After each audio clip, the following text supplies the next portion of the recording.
Muito boa noite, gente, tudo bem? Como é que vocês estão? Espero que todo mundo esteja muito bem. Estamos aí mais uma vez para continuar aí a nossa playlist do Evangelho no Lar. Olha o cabelo de doidão aí hoje.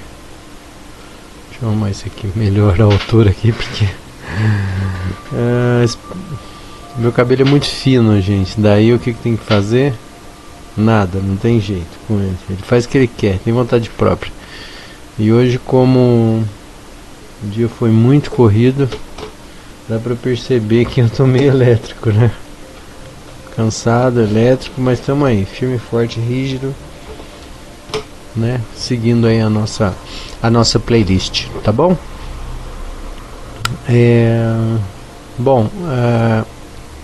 Deixa eu só ajustar essa questão do microfone, porque outro dia me reclamaram falando que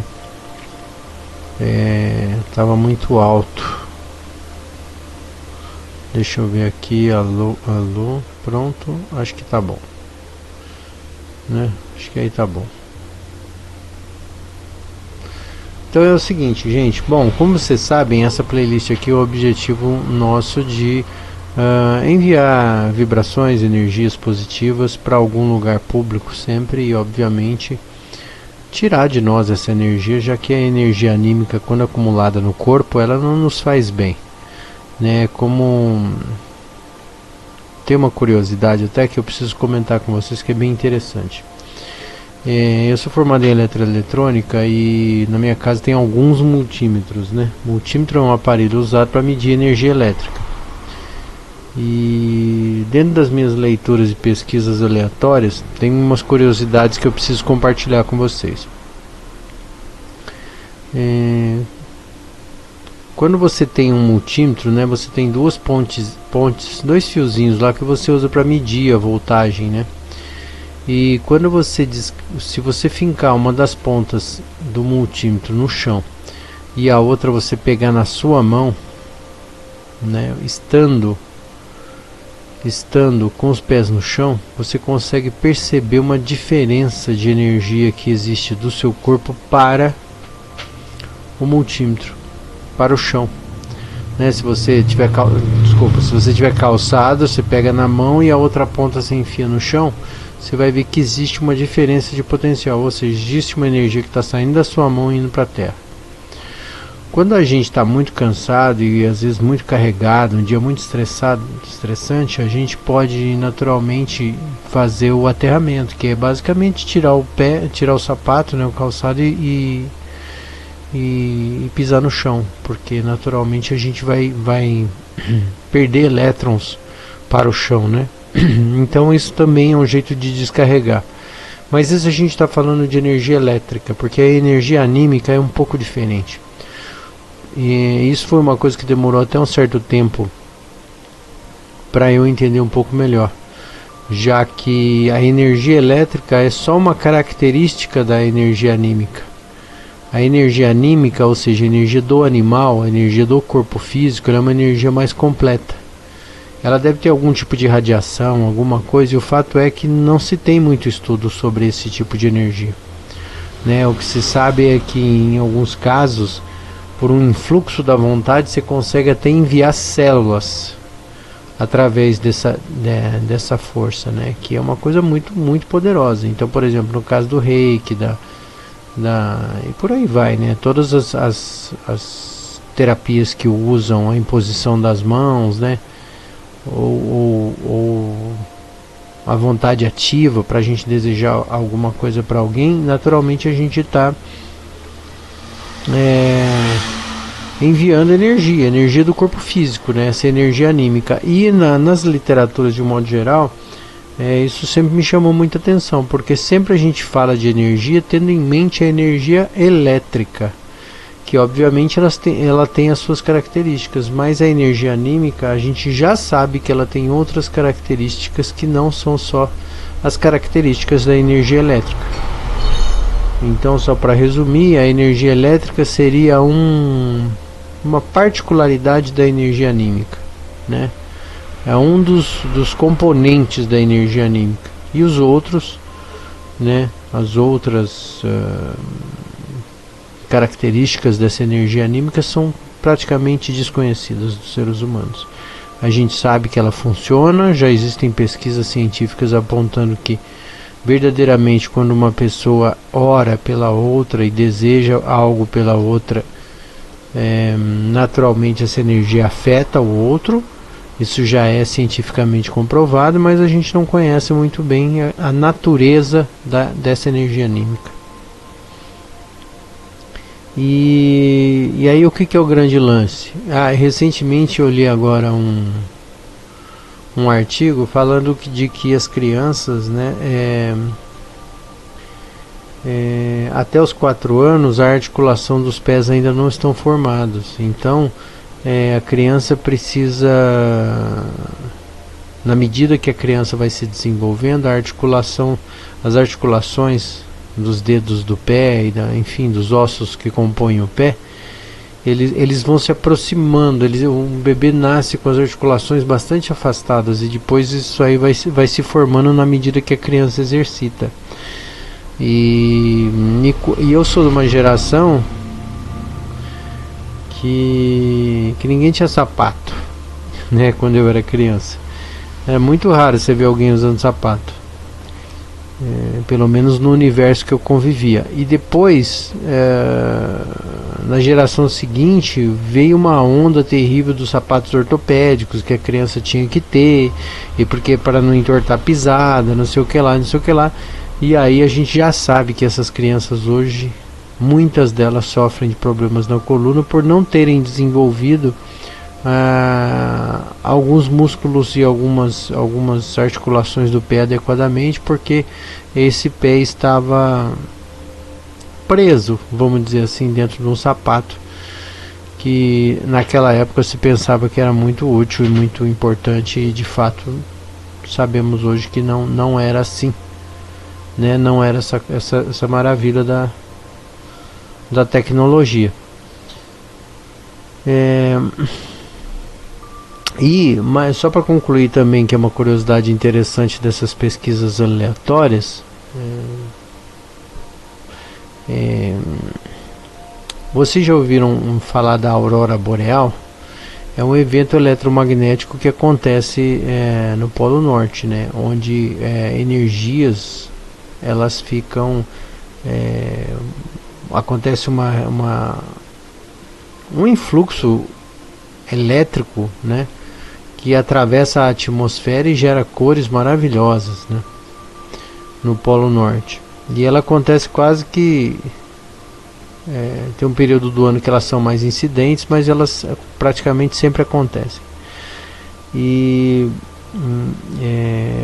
uma curiosidade sobre isso, né, nessas minhas pesquisas aleatórias, é que é o seguinte: quando a gente tem o ponto mais alto, vamos chamar assim, se eu olhar para cima o máximo que eu conseguir, enfim, e traçasse uma linha da minha cabeça até o infinito, a gente chamaria isso de zeni. A gente chamaria isso de zeni, ponto zeni, ou seja, o máximo do máximo para cima. E o contrário, que é o máximo do máximo do máximo para baixo, seria o anadir. Então você tem o ponto zeni e o ponto anadir, né, que é o extremo superior e o extremo inferior, vamos dizer assim.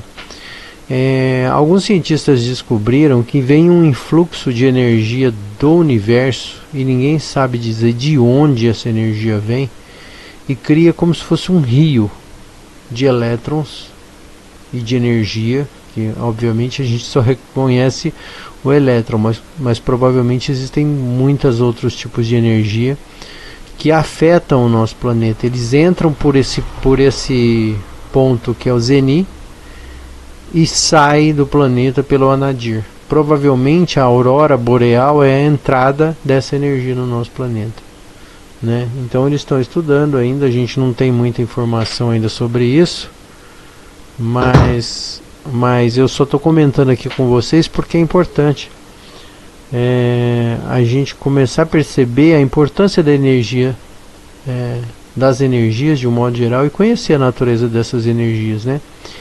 E aí, da mesma maneira que que essa energia está fluindo pelo planeta, provavelmente está fluindo por nosso corpo, ou seja, ela deve entrar no chakra coronário, né, que está aqui bem em cima da nossa cabeça, e aí ela vai descendo essa energia até a planta dos nossos pés, né, onde deve ter alguns chakras específicos ali, onde eles jogam essa energia para a Terra, e isso seria de fato o aterramento, né. Então a gente tem que, na medida do possível, colocar o nosso pé no chão para a gente perder energia. Já se sabe também cientificamente, só para concluir agora, porque o assunto aqui não é esse, mas já se sabe que uma pessoa que pisa no chão tem uma saúde melhor, né? Porque regula os batimentos cardíacos, acalma, relaxa, enfim, uma série de fatores aí. Mas para todas essas pesquisas a internet está aí. O objetivo desse canalzinho humilde, pequenininho aqui, é a gente fazer, dessa playlist especificamente, fazer as nossas preces. Como vocês sabem, aqui nós temos o Evangelho segundo o Espiritismo, que é o livro que a gente usa bastante aqui. A gente usa também esse livro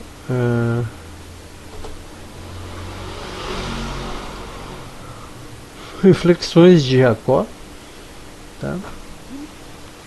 Que é um livrinho da Irene Pacheco Machado, e nós usamos também esse Sri Prem Baba, que é Mensagens de Amor e Autoconhecimento, que eu acho bem interessante, funciona bem essa química desses 3 livros, né? Bom, e aí sempre quando a gente começa, a gente faz 8 minutos de respiração, e a respiração que a gente faz é a seguinte, a gente faz assim, ó. Pausa, aí inspira de novo, completa o pulmão, segura, e aí expira.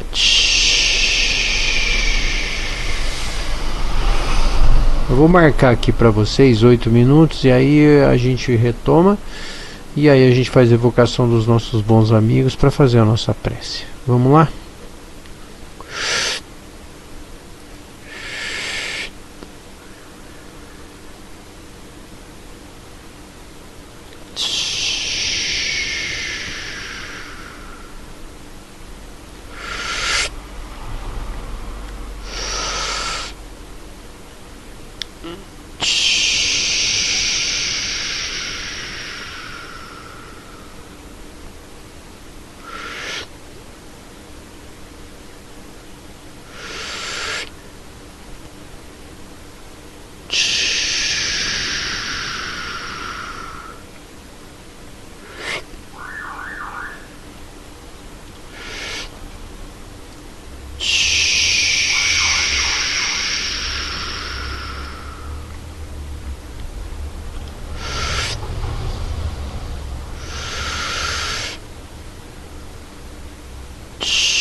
Mais 4 minutos. Agora a gente vai imaginar uma fumaça branca saindo dos nossos pulmões, do nosso nariz, nossa boca, nosso ouvido, dos nossos poros, tá? Vamos lá?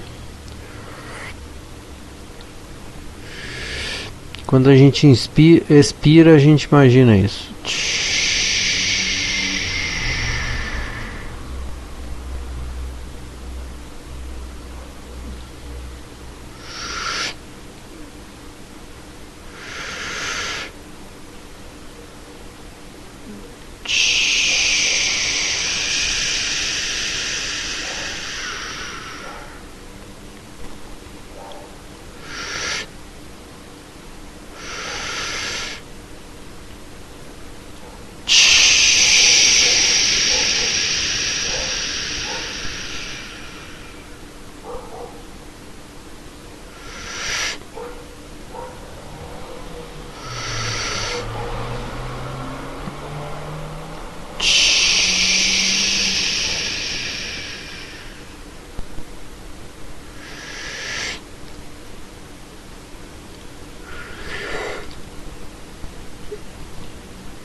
Mais 3 minutos.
Mais 1 minuto.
Muito bem. Terminado esse processo, a gente pode então dar início à evocação dos nossos bons amigos, a fim de que eles possam nos ajudar a orientar os nossos pensamentos para a prece de hoje. Vamos lá? Pai de infinita bondade e amor, é com carinho que pedimos humildemente que vós, os bons espíritos, estejam conosco mais uma vez, dando apoio a esse momento de vibração positiva e envolvente, para que possamos colaborar com as consciências que aqui se apresentarem, especialmente aquelas que precisarem de algo, de alguma energia, de alguma informação.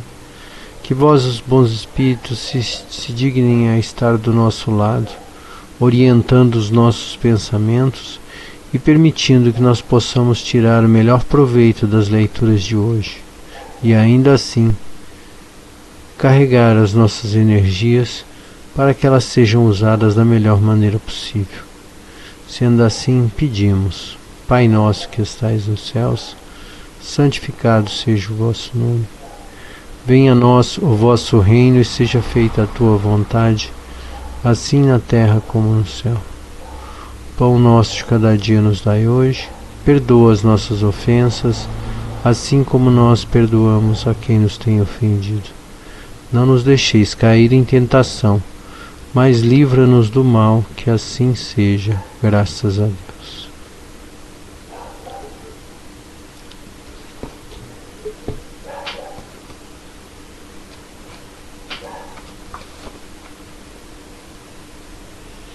Parábola da figueira que secou. Quando saíram de Betânia, Jesus teve fome e, vendo de longe uma figueira, foi até ela para ver se encontrava alguma coisa. E ao se aproximar, encontrou apenas folhas, pois não era época de figos. Então Jesus disse à figueira: que ninguém coma nenhum fruto de ti. Foi o que seus discípulos ouviram. No dia seguinte, ao passarem pela figueira, perceberam que essa tinha se tornado seca até a raiz. E Pedro, lembrando-se das palavras de Jesus, lhe disse: Mestre, vede como a figueira que amaldiçoastes tornou-se seca. Jesus, tomando a palavra, disse: Tende fé em Deus. Eu vos digo, em verdade, que todo aquele que disser a essa montanha: tira-te dali e lança-te ao mar, sem que seu coração hesite, mas acreditando firmemente que tudo aquilo que disser acontecerá, ele o verá de fato acontecer. Está no livro no Evangelho de segundo Marcos, capítulo 11, de 12 a 14 e de 20 a 23. Aí vem a explicação. A figueira que secou é o símbolo das pessoas que têm apenas a aparência do bem, mas que na realidade não produzem nada de bom. Oradores que têm mais brilho do que solidez, cujas palavras têm o verniz da superfície, agradam aos ouvidos, mas quando são analisadas, não encontramos nada de proveitoso para o seu coração, e após tê-las ouvido, fica se perguntando qual proveito que delas se tirou. É também o símbolo de todas as pessoas que têm a oportunidade de serem úteis e não são, de todas as utopias, de todos os sistemas vazios e de todas as doutrinas sem base sólida. O que lhes falta, na maior parte das vezes, é a verdadeira fé, a fé produtiva, a fé que comove as fibras do coração, em uma palavra, a fé que transporta as montanhas. São árvores que têm folhas, mas não dão frutos. Eis porque Jesus as condena à esterilidade, pois chegará o dia em que ficarão secas até a raiz, ou seja, todos os sistemas, todas as doutrinas que não tiverem produzido nenhum bem para a humanidade serão reduzidos ao nada, e todos os homens deliberadamente inúteis, que não utilizaram os recursos de que dispunham, serão tratados como a figueira que secou. Os médiuns são intérpretes dos espíritos supranis, os organismos materiais, mas faltam para nos transmitir suas instruções. Eis porque são capacitados com dons para esses fins. Nesses tempos atuais de renovação social, têm uma missão especial. São como as árvores que deveriam dar o alimento espiritual aos seus irmãos. Devem multiplicar-se para que o alimento seja farto. Serão encontrados em todas as partes, em todos os países, em todas as classes sociais, junto aos ricos e aos pobres, aos grandes e aos pequenos, a fim de que não faltem em nenhum lugar, para provar aos homens que todos são chamados, mas se desviam do seu objetivo providencial, o dom precioso que lhe foi concedido, a mediunidade. Se fazem servir as coisas fúteis ou prejudiciais, se a colocam a serviço dos interesses materiais, e se ao invés de frutos salutares dão maus frutos, se recusam torná-la benéfica para os outros, se ela não tiram proveito para sua própria melhoria, são como a figueira estéril. Deus então lhes retirará um dom que se tornou inútil em suas mãos, a semente que não souberam fazer frutificar, e assim se tornarão vítimas dos maus espíritos. Então, a parte... Esse daqui vai dar pano pra manga, viu? Esse aqui vai ser polêmico. Mas vamos lá, vamos comentar, porque é importante a gente questionar tudo que a gente lê, não é verdade?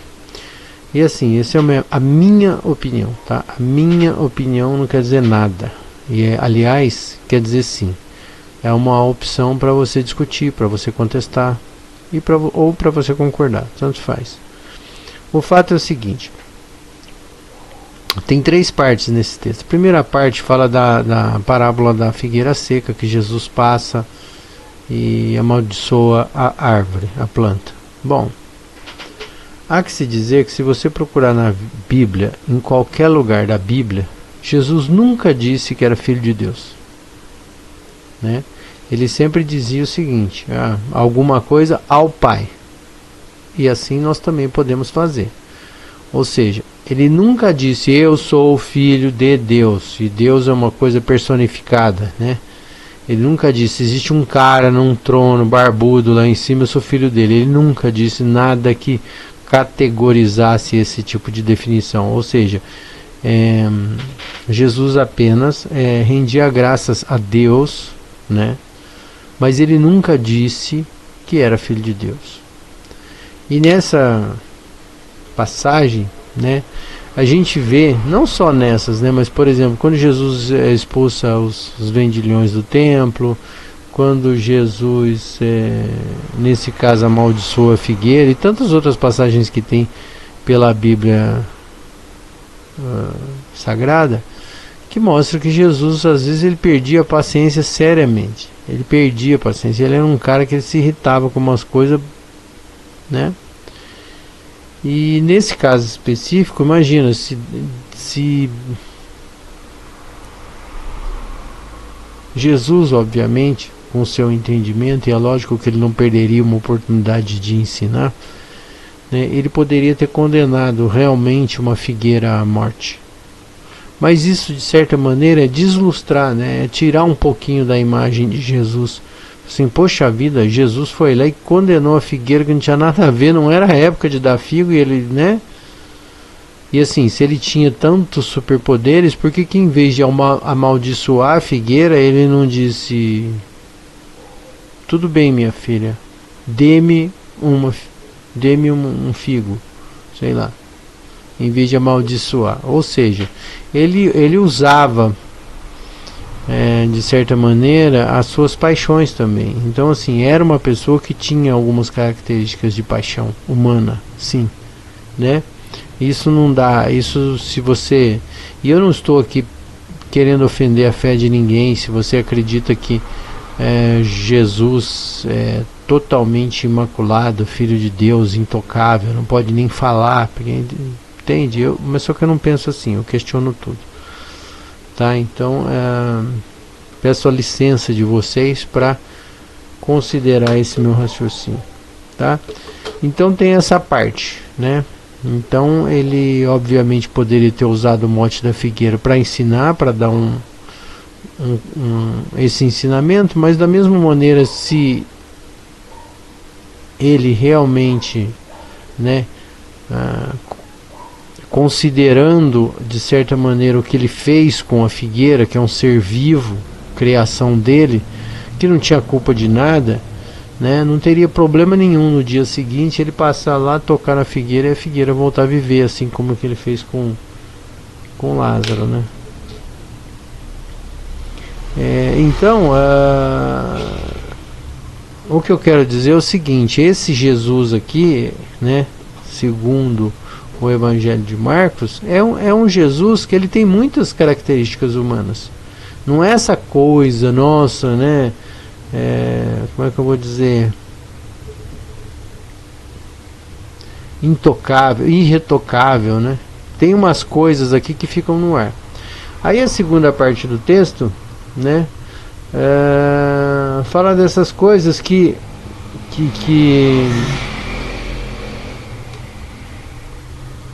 porque assim, a segunda parte vai falar exatamente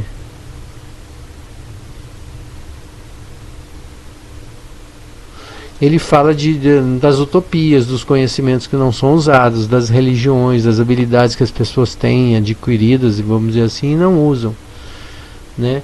Que eu acho que tem um cunho moral muito forte aí, no sentido de uma coisa muito do século XIX ainda, de a gente colocar um dever moral de se fazer certas coisas e obrigatoriamente tem que ser assim, porque é o certo. Só que é o seguinte, gente, todo processo evolutivo passa por fases. Então, assim, se uma das fases é a fase do aprendizado inútil, ok, faz parte do desenvolvimento. Então, assim, parece que tem um puxão de orelha aí, que assim, tipo assim, se você estuda e não aplica, então você é um pecador, né? Que eu também já não concordo muito, porque eu acho que isso também faz parte da evolução. Entendeu? Faz parte de você ter conhecimentos inatos e inócuos, né?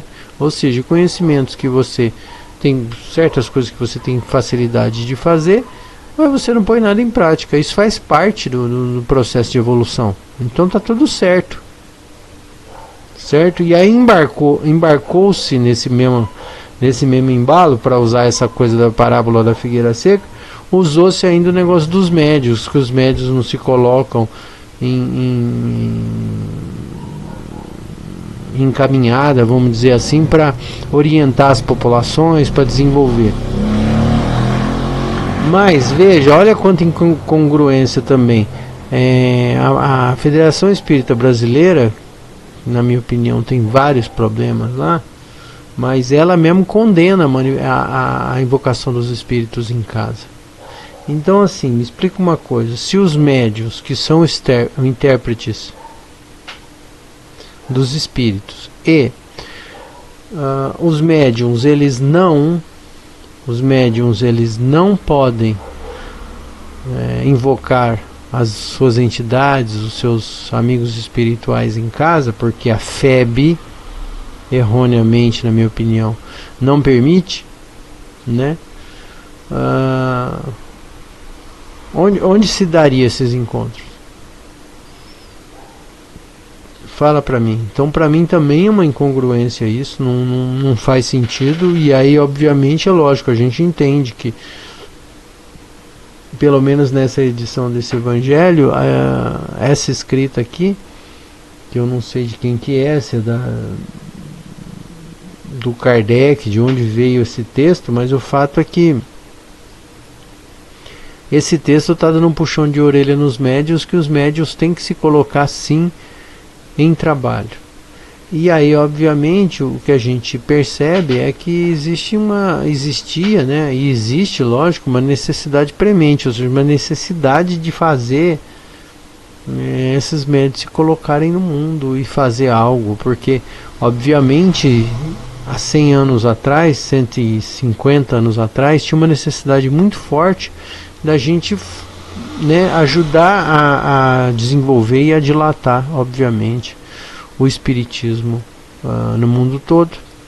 E obviamente essa tradução chegou aqui no Brasil. Então é como se estivesse dando um puxão de orelha no médium, pro médium ir trabalhar. Vai trabalhar, meu irmão. Você tem mediunidade, vai trabalhar. É isso. Porque isso é importante para o espiritismo, isso é importante para o movimento.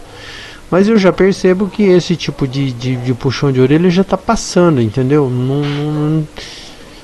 Não faz muito sentido, assim. Faz sentido, obviamente, né, sobre o ponto de vista de você ajudar a divulgar o espiritismo, mas eu acho que é um texto que entrou no embalo aí, porque o Espiritismo ainda não entrou num acordo ainda, né? Porque já que a Federação Espírita Brasileira dita as regras de como é que tem que ser as manifestações espíritas, e ao mesmo tempo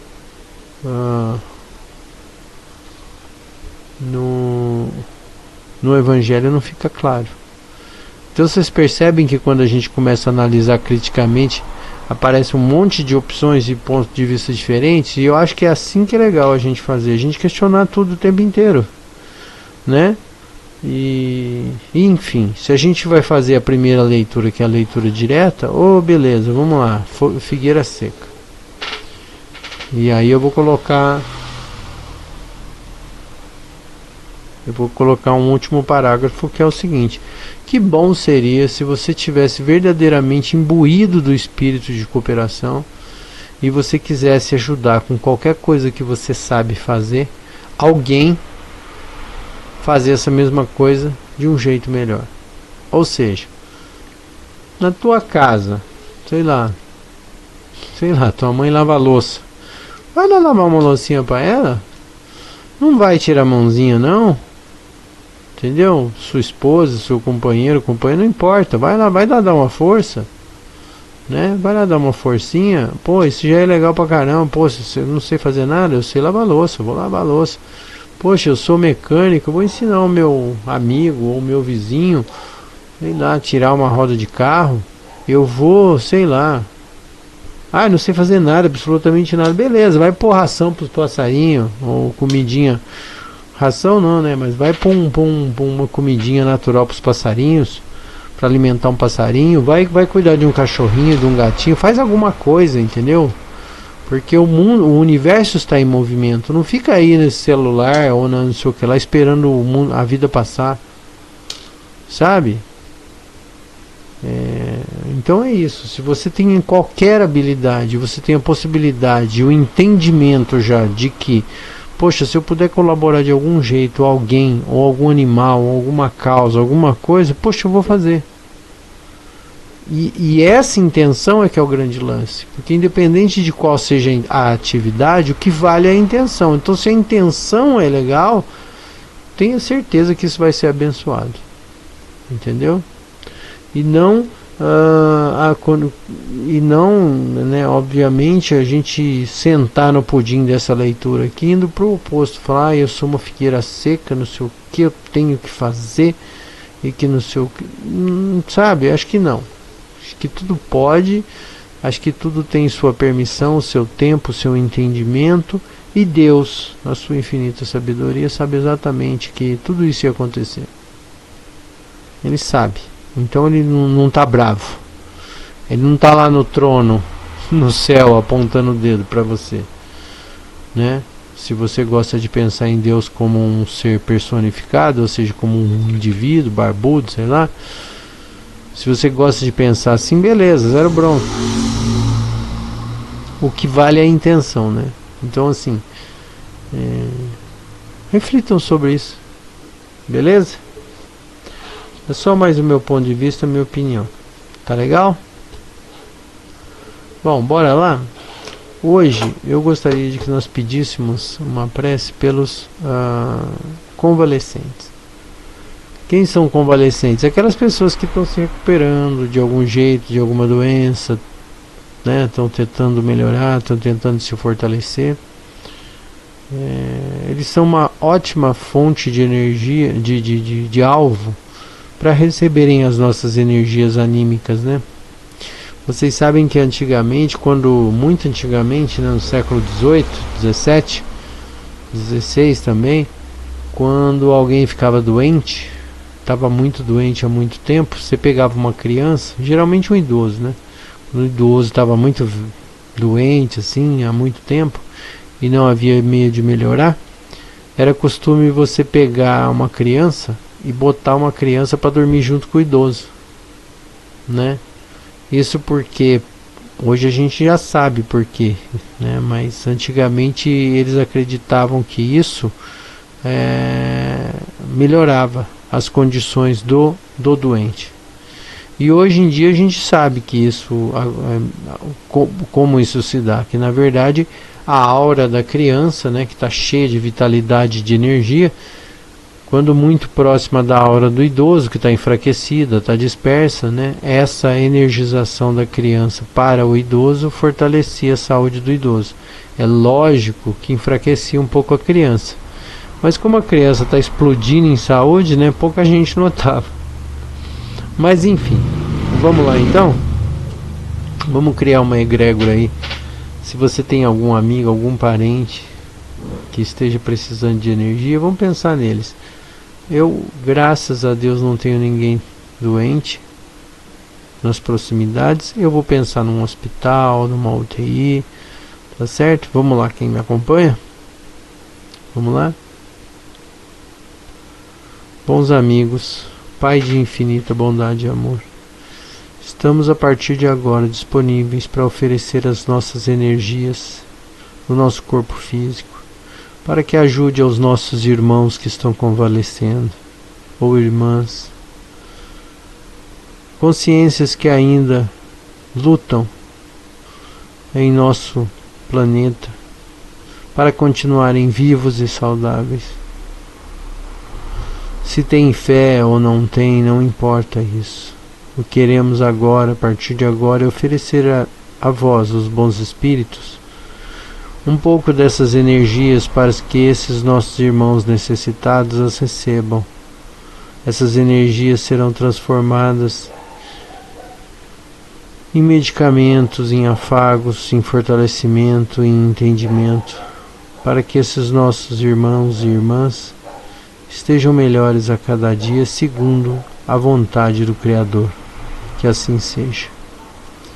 Pai nosso que estais nos céus, santificado seja o vosso nome. Venha a nós o vosso reino, seja feita a tua vontade, assim na terra como nos céus. Pão nosso de cada dia nos dai hoje. Perdoa as nossas ofensas, assim como perdoamos quem nos tem ofendido. Não nos deixeis cair em tentação, mas livra-nos do mal, que assim seja, graças a Deus.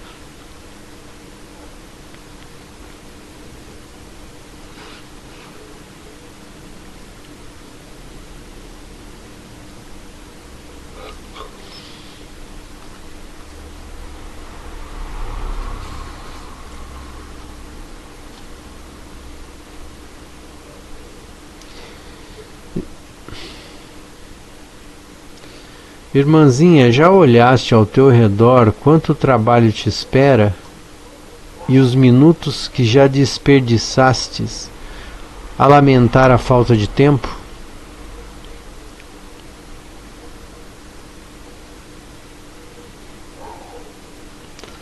Não vou nem comentar, né?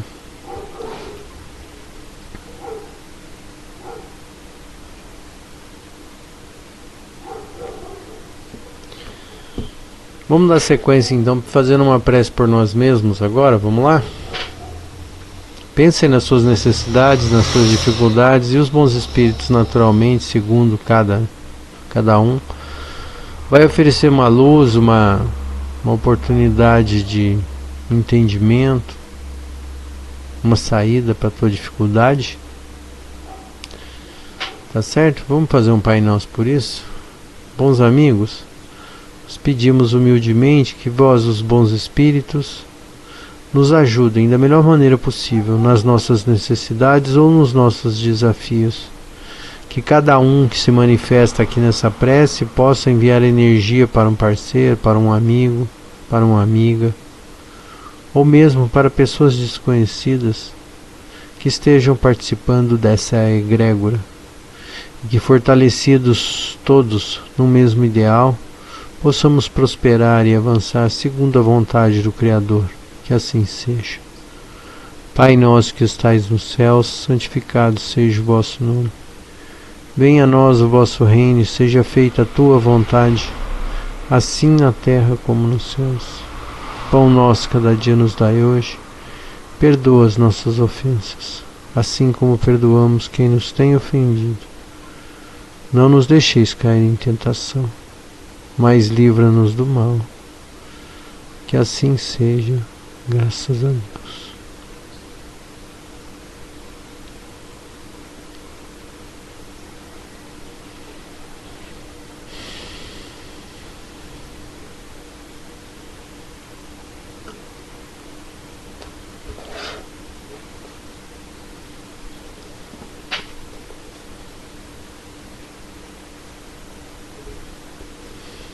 E agora, para inspirar a gente, eu vou abrir uma frase aqui para ver o que a gente consegue. Vamos lá? Abri bem no comecinho do livro. Um passo em direção do amor. O desvendar do amor é um processo que se inicia com a identificação das capas que o encobrem. Ao identificar os seus padrões destrutivos, você dá o primeiro passo em direção ao amor. E essa identificação só é possível se houver honestidade. Honestidade para aceitar as suas imperfeições.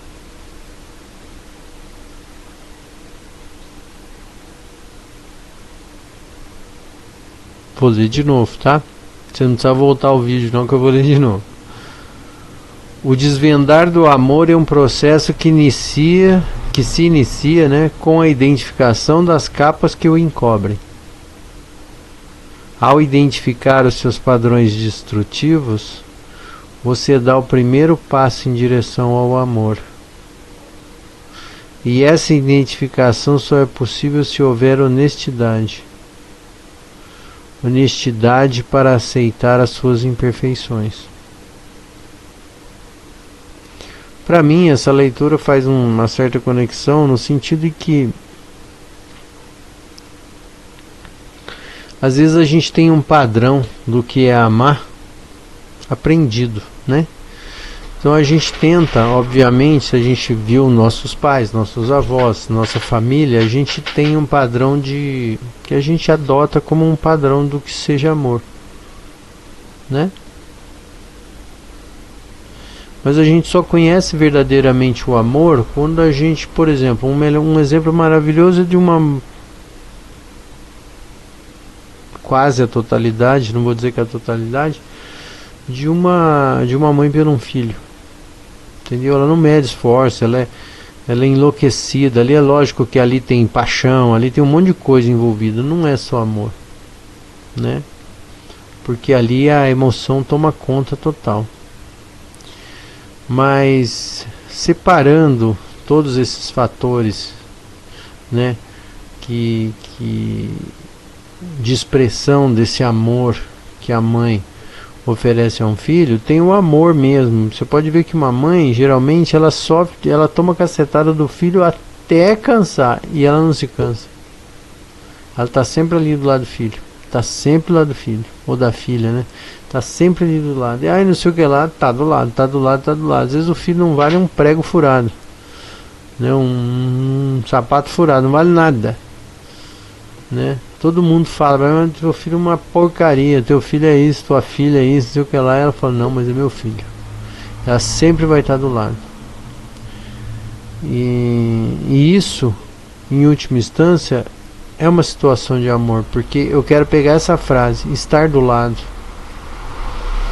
Estar do lado não é se colocar no lugar, não é, sabe? Então assim, uma mãe, por mais que ela queira viver a vida do filho, o que ela pode fazer apenas é estar do lado. E isso serve para tudo na nossa vida, porque amar é isso, é também dar liberdade, né? Mas só que esse processo de aprendizado do que efetivamente é amar, a gente, como fala na leitura, a gente precisa de honestidade para se desprender, porque às vezes a gente está traumatizado, às vezes a gente sofreu alguns abandonos na nossa infância e a gente acha que hoje em dia que amar é sufocar. Só que como é difícil você admitir que você está sufocando o outro. Então é por isso que está falando aqui, é preciso honestidade, né? Será que o outro é feliz com a minha presença do lado dele? Porque o verdadeiro amor liberta. Será que a pessoa está completamente liberta, está completamente à vontade do meu lado? Ou será que de algum jeito eu estou constrangendo aquela pessoa de algum jeito a fazer alguma coisa que eu... Enfim. Ah não, porque eu aprendi assim. Será que você está fazendo certo? Fica aí a reflexão. Tá bom, gente? Espero que a gente se veja em breve em mais um Evangelho no Lar. Ótima semana a todos. E agora não esqueçam, hein? A gente está seguindo agora. Comecei a fazer uma playlist aqui, que nós estamos começando a estudar os Evangelhos da biblioteca de Nag Hammadi, ou seja, o Evangelho Gnóstico. É uma nova playlist que está surgindo aí. Nós vamos começar pelo livro de Tomé. Então a gente vai lendo lá o Evangelho e vai comentando algumas coisas. Tá bom? Se você chegou até aqui e estiver interessado nesse tipo de assunto, por favor. Tá bom? Siga aí no canal. E espero que gostem. Boa semana e a gente se vê em breve em mais um Evangelho no Lar. Até lá.